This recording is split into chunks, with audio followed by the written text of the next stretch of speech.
सुजित पाटकर यांना जामीन मंजूर। कोविड घोटाळा प्रकरणामध्ये जामीन मंजूर। 1 लाखाच्या जातमुचलक्यावर जामीन मंजूर करण्यात आला। राज्यातील हनी ट्रॅप प्रकरणाची गुप्त चौकशी सुरू। नाशिकचे काही वरिष्ठ अधिकारी संशयाच्या भोवऱ्यात। 72 अधिकाऱ्यांसह काही माजी मंत्री हनी ट्रॅपमध्ये अडकले, सूत्रांची माहिती। राज्याचे महत्त्वाचे कागदपत्र वरिष्ठ अधिकाऱ्यांनी हनी ट्रॅप करणाऱ्या महिलांना दिले। काही मंत्री सुद्धा या हनी ट्रॅपमध्ये अडकल्याचा काँग्रेस आमदार नाना पटोले यांचा विधानसभेत आरोप। या प्रकरणाची चौकशी करून कारवाई व्हावी, पटोलेंची मागणी। ज्ञानेश्वरी मुंडे यांची वाल्मिक कराडचे पूर्वीचे सहकारी विजयसिंह बांगर यांनी भेट घेतली। महादेव मुंडे हत्या प्रकरणामध्ये वाल्मिक कराडसह त्याच्या मुलाचा देखील सहभाग, विजयसिंह बांगर यांचा आरोप। कुणी कितीही म्हटलं तरी लाडकी बहीण योजना बंद होणार नाही। लाडकी बहीण योजनेवर एकनाथ शिंदेंचं वक्तव्य।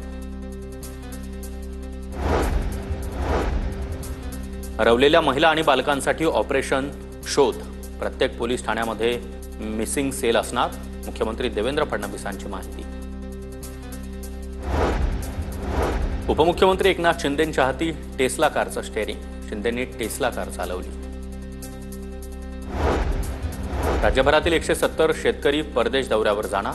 परदेश दौऱ्यासाठी 2 कोटी रुपयांची तरतूद। महिला शेतकऱ्यांना देखील योजनेमध्ये सहभागी होता येणार।